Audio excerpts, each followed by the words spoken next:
My mother texted me the night before my sister's wedding with just one sentence: do not come. You and your kids make things awkward. I stared at my phone, heart racing, credit card still warm from the last payment I made for her venue.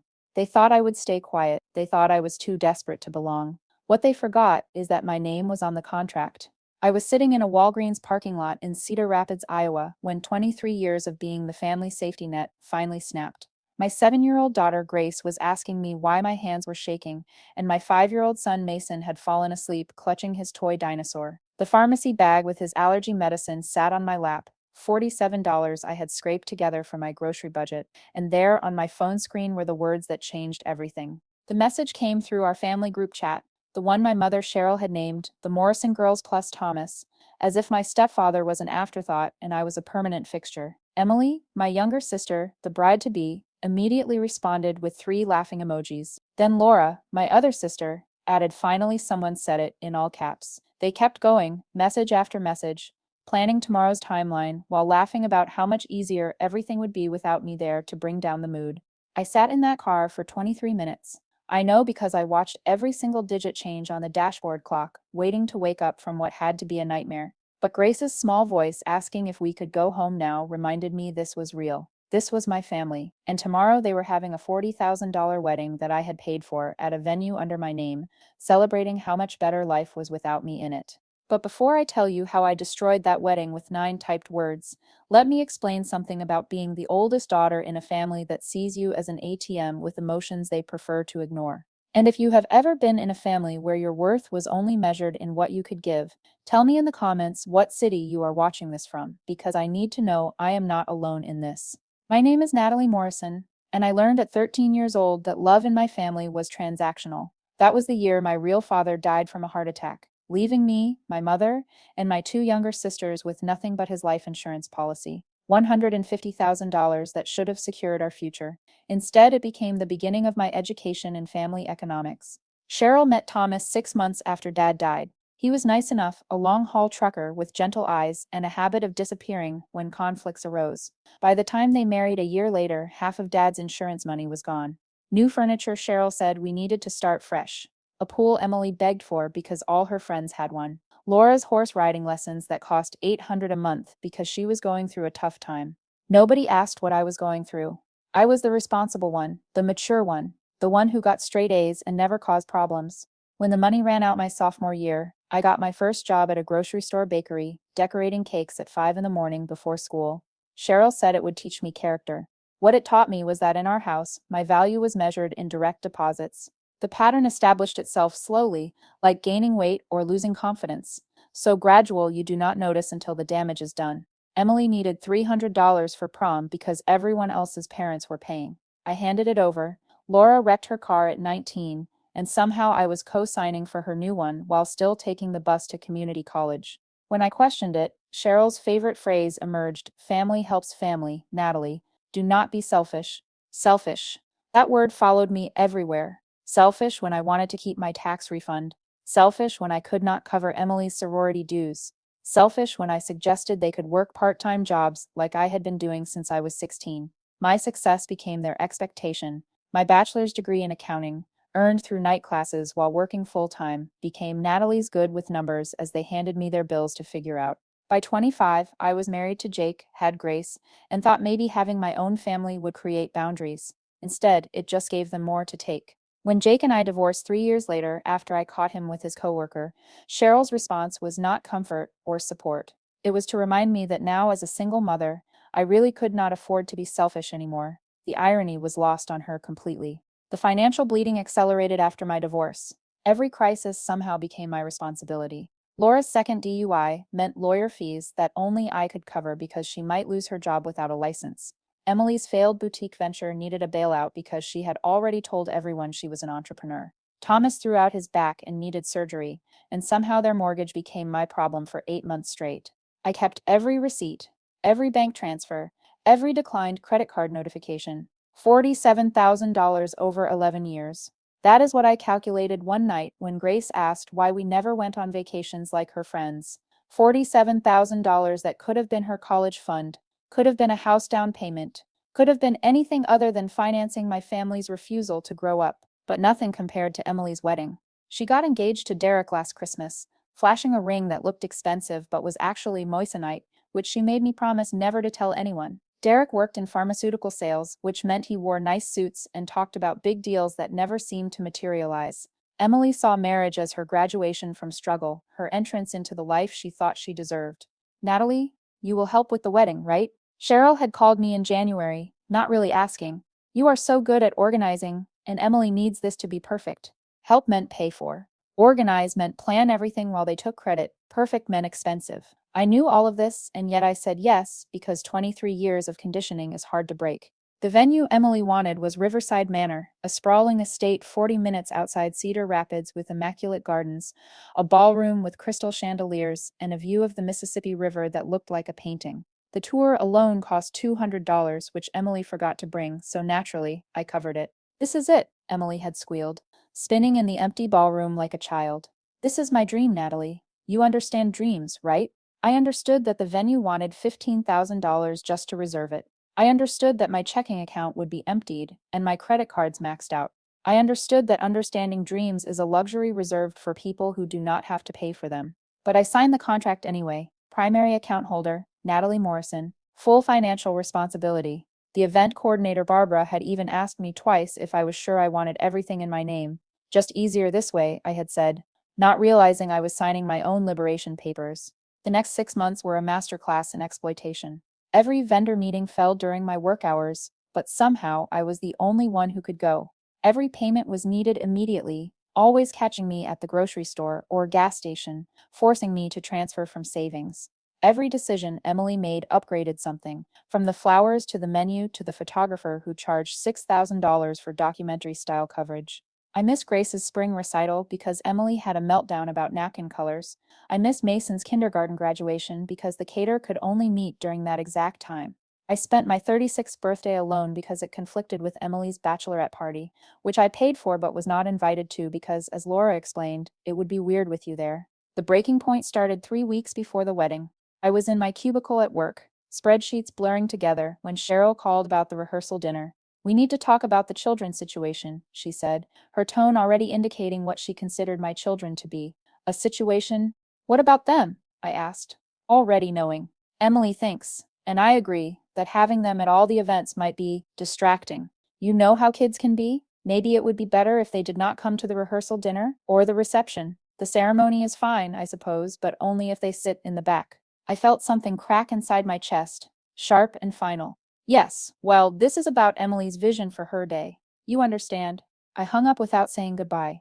Then I sat in my gray cubicle, in my practical clothes, living my practical life, and realized they had already cropped me out of the family photo. I was just too expensive to lose until the bills were paid. That night, I pulled up the venue contract on my laptop while Grace and Mason slept. I read every line 3 times, focusing on the cancellation clause. The primary account holder maintains full authority over event modifications or cancellations until day of event. There it was, in black and white, power I did not know I had been carrying. The next evening, everything exploded. I had just picked up the kids from aftercare.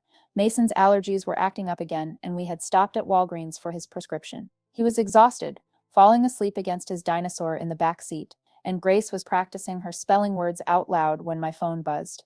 The family group chat. Cheryl's message sat there like a lit match. Do not come to the wedding. You and your kids make things awkward. Before I could even process it, Emily's laughing emojis appeared. 3 of them, like bullet wounds.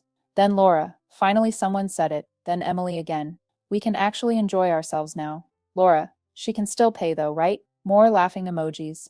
Cheryl. The check's already cleared. We are good.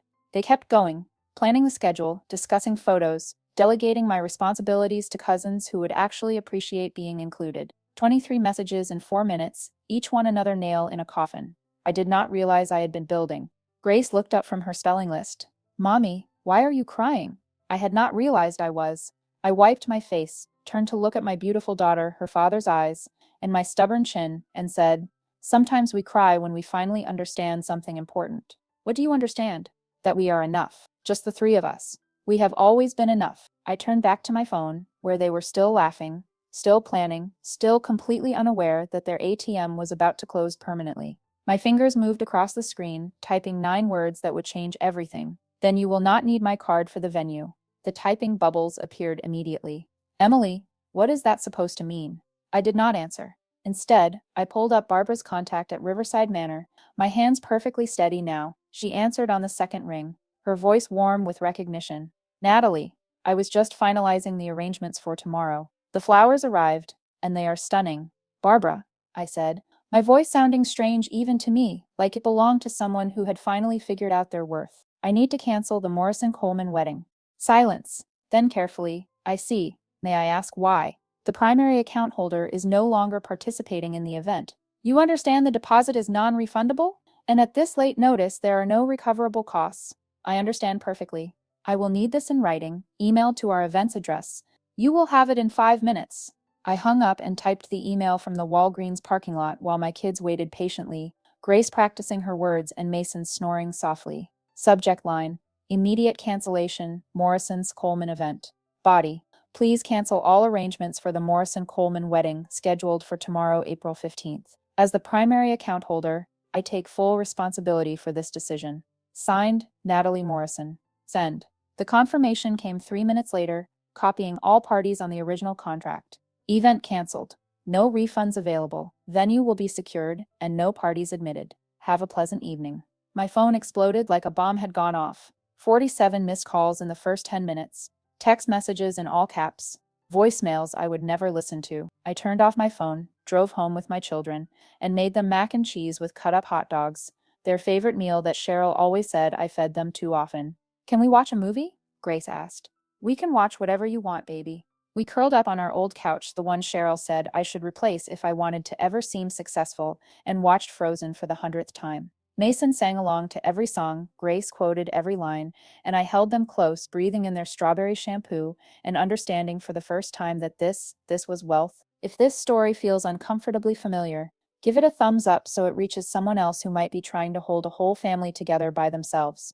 The next morning came with the force of a hurricane. My phone, turned back on for work purposes only, showed 113 missed calls, 57 text messages, and 18 voicemails.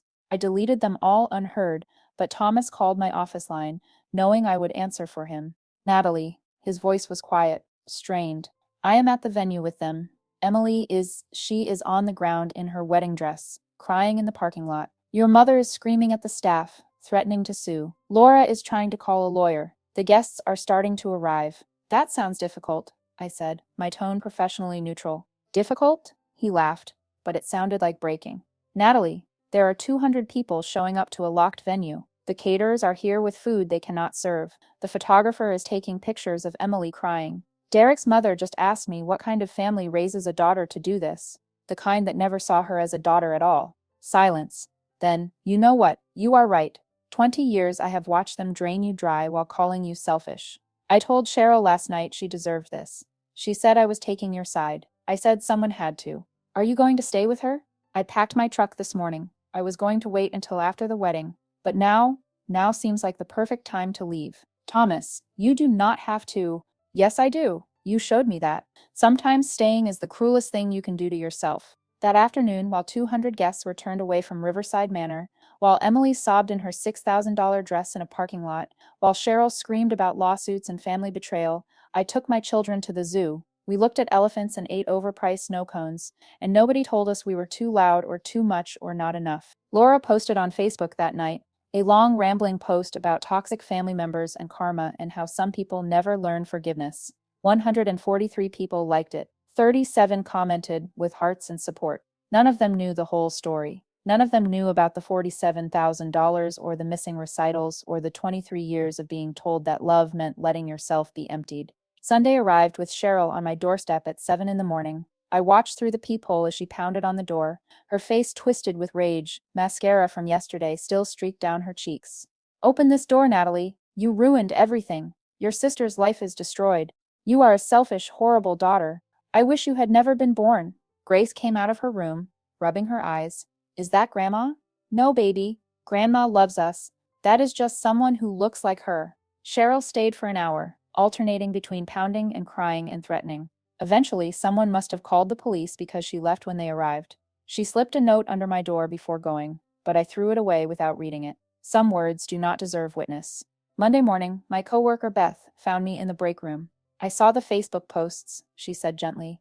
Are you okay? I am better than okay. For the first time in my life, I am free. Your family. Family does not do what they did. Family does not take until there is nothing left and then mock you for being empty. She hugged me then, this woman I had worked with for 5 years who showed more kindness in that moment than my blood had shown in 23. Thomas sent updates throughout the week, each one more validating than the last. Emily and Derek were fighting constantly, the wedding disaster apparently exposing cracks that had always existed. Derek's mother had told everyone she knew about the Trash family, her son almost married into. Emily was looking at bankruptcy from the vendor contracts she now had to handle. Laura had been fired from her job for missing too many days dealing with a family crisis. Cheryl was telling everyone I had stolen money from them, though she could never explain how or provide proof. She wants to sue you, Thomas texted one evening. I told her good luck suing someone for canceling their own contracts. The lawyer literally laughed at her. 2 weeks passed. The dust settled into something manageable. I had a routine again. Work, kids, peace, sleep, repeat. No crisis calls at midnight. No emergency transfers. No guilt for existing. My bank account, for the first time in over a decade, stayed stable. Then Emily texted me directly. The first contact without the family group. I hope you are happy. Derek left me. Said any woman whose family would do this was not worth marrying. You destroyed my life. I typed back. I canceled a venue booking.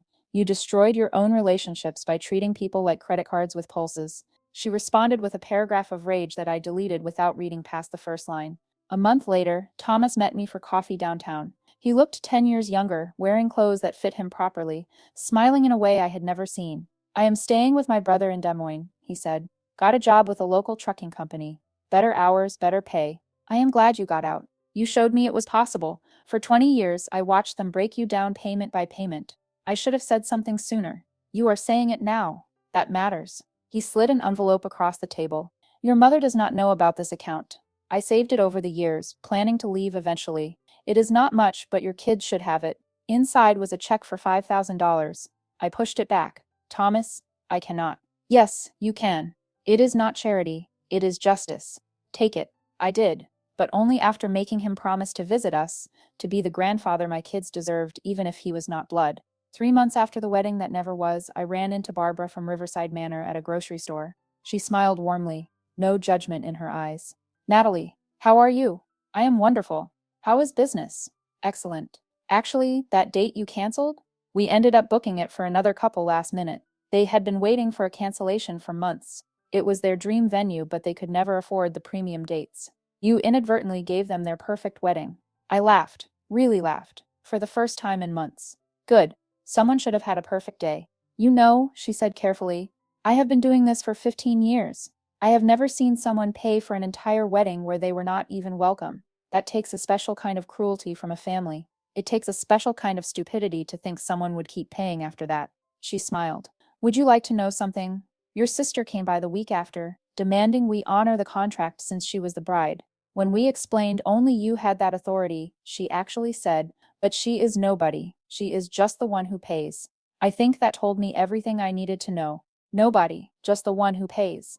23 years summarized in 6 words. If you know someone dealing with this kind of exhaustion from being the reliable one, send this story their way and subscribe if reminder-free peace sounds like something you deserve. 6 months have passed now since I burned down the wedding and salted the earth where my exploitation grew. Emily married Derek in a courthouse ceremony 2 weeks ago, according to Thomas. No reception, no photos, just papers, signed and done. Laura moved back in with Cheryl after getting evicted, and they spend their days reinforcing each other's victim narratives. The family group chat still exists, but I am no longer in it. Sometimes I imagine them typing into that echo chamber, validating each other's anger, never once asking why the money dried up when the gratitude never existed. Grace asked me last week if we were going to have Thanksgiving with Grandma this year. I sat her down, looked into those wise 7-year-old eyes, and told her the truth in words she could understand. Sometimes people who share our blood do not share our hearts. Grandma loves us in her own way, but her way hurts us. So we are going to make our own Thanksgiving with people who love us the right way. Like Thomas? Yes, like Thomas. And Beth from Mommy's work. And Miss Rodriguez from next door who watches you sometimes. So we get to pick our family? Yes, baby.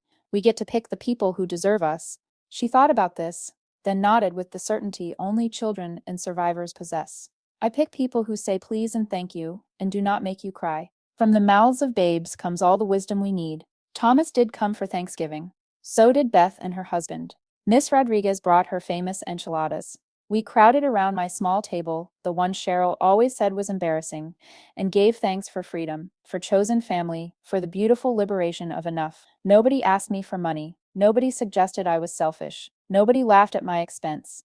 It was the quietest, most perfect holiday of my life. Yesterday, I received a letter from a lawyer. Cheryl is trying to sue me for destruction of family property and intentional infliction of emotional distress. I laughed so hard I cried, then forwarded it to my own lawyer, who responded with one line: "This is the legal equivalent of a temper tantrum. Ignore it." So I did. I ignored it and took my kids to the park, where we fed ducks and played on swings and existed in our bubble of peace that no lawsuit could puncture. Last night, after the kids were asleep, I sat on my back porch with a cup of tea, looking at the stars barely visible through the light pollution of Cedar Rapids. I thought about that girl at 13, learning that love meant transaction. I thought about that woman at 30, believing that family required self-destruction. I thought about that moment in the Walgreens parking lot when I finally understood that the only person who needed to value me was me. My phone sat beside me, silent for 6 months, except for the people who actually love me. No more midnight crisis calls. No more emergency transfers. No more apologies for existing. Just quiet and stars and the sound of my children breathing safely in their beds, their college funds growing slowly but surely, their futures secured by boundaries. I finally learned to build. The wedding that never was became the life that finally is. Emily got her courthouse papers. Laura got her childhood bedroom back. Cheryl got the silence she created. And me, I got everything they never thought I deserved: peace, respect, and the revolutionary understanding that saying no is not selfish when you have been saying yes to your own destruction for 23 years. I kept one photo from Emily's wedding planning, a picture Barbara took of me signing the venue contract. In it, I am smiling, thinking I was doing something loving.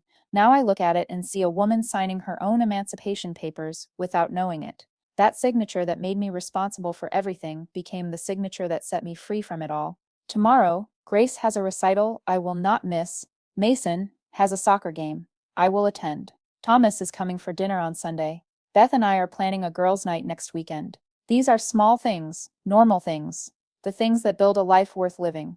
They are also the things I could never have when every dollar and minute belonged to people who saw me as an ATM with the audacity to have feelings. My mother taught me that love was sacrifice. She was right, just not in the way she intended. Love is sacrifice, but real love sacrifices for people who would sacrifice back. Real love does not keep score because both people are giving. Real love does not laugh at your pain or mock your children or invite you to pay for parties you cannot attend. The last time I saw Cheryl was 2 weeks ago at a grocery store. She was in the cereal aisle, and I was one aisle over in pasta. She saw me through the gaps in the shelving, and for a moment our eyes met. She looked older, smaller, like anger had been eating her from the inside. She opened her mouth to say something, then seemed to realize she had no currency left to spend with me, no guilt to leverage, no obligation to invoke, no blood tie to weaponize. She was just a stranger who used to know my banking information. I smiled at her, not cruelly, not triumphantly, just the polite smile you give someone you recognize but cannot quite place. Then I continued shopping, adding things to my cart without calculating whether I would have enough left over for whatever manufactured crisis would arise that week. Because there would be no crisis. There would be no call. There would be nothing but me and my children and the family we chose, and the peace that comes from finally understanding that the price of belonging should never be everything you have. My name is Natalie Morrison. I am 36 years old. I am a mother, a friend, a survivor of family financial abuse that masqueraded as love for 23 years. I paid $47,000 to learn that you cannot buy your way into hearts that were never going to make room for you. But the lesson was worth every penny because it taught me that the only approval I needed was my own. The wedding I destroyed was never really a wedding. It was a $40,000 monument to my exploitation, a celebration of how much they could take before I finally noticed I was empty. They thought canceling it was my revenge, but it was not. It was my resignation letter from a job I never applied for, a job that never paid anything but criticism and cruelty. Now, when people ask about my family, I tell them the truth. I have a beautiful family. Thomas, who chose loyalty over blood. Beth, who chose friendship over gossip. Miss Rodriguez, who chose kindness over convenience. Grace and Mason, who chose to love me even when I was still learning to love myself. This is my family. Small, chosen, perfect in its imperfection. And the others? the ones who share my DNA and nothing else. They are a cautionary tale I tell when someone asks why I do not talk to my mother anymore. They are the reason I teach my children that no is a complete sentence, that love does not require payment, that family is not about blood but about who shows up without an invoice. Some people will say, I am bitter, that forgiveness would heal me, that family is forever. To them, I say, I forgave them the moment I stopped funding their lives. I forgave them by walking away instead of seeking revenge. I forgave them by building something beautiful with the people who deserved me instead of trying to earn the love of people who only saw my value in dollars and cents. But forgiveness does not mean reconciliation. It does not mean reopening doors that were slammed in your face. It does not mean teaching your children that love looks like letting people hurt you repeatedly while calling you selfish for bleeding. The wedding that never was taught me that sometimes the most expensive thing you can do is stay in relationships that cost you everything. Sometimes the kindest thing you can do is disappear before they realize the well has run dry. Sometimes the most revolutionary act of self-love is typing 9 words and watching an empire of exploitation crumble. Then you will not need my card for the venue. Tonight, as I write this with my children asleep down the hall, in my small apartment that Cheryl called embarrassing, with my second-hand furniture that Laura mocked, with my quiet life that Emily said was pathetic, I want you to know something. This is what wealth looks like. Not the money in the bank, though that is finally growing. Not the things I own, though they are mine free and clear. But this silence where crisis calls used to live, this peace where guilt used to grow, this joy where obligation used to flourish. This is wealth. This is family. This is love. And it did not cost me anything except everything I should have never been paying in the first place.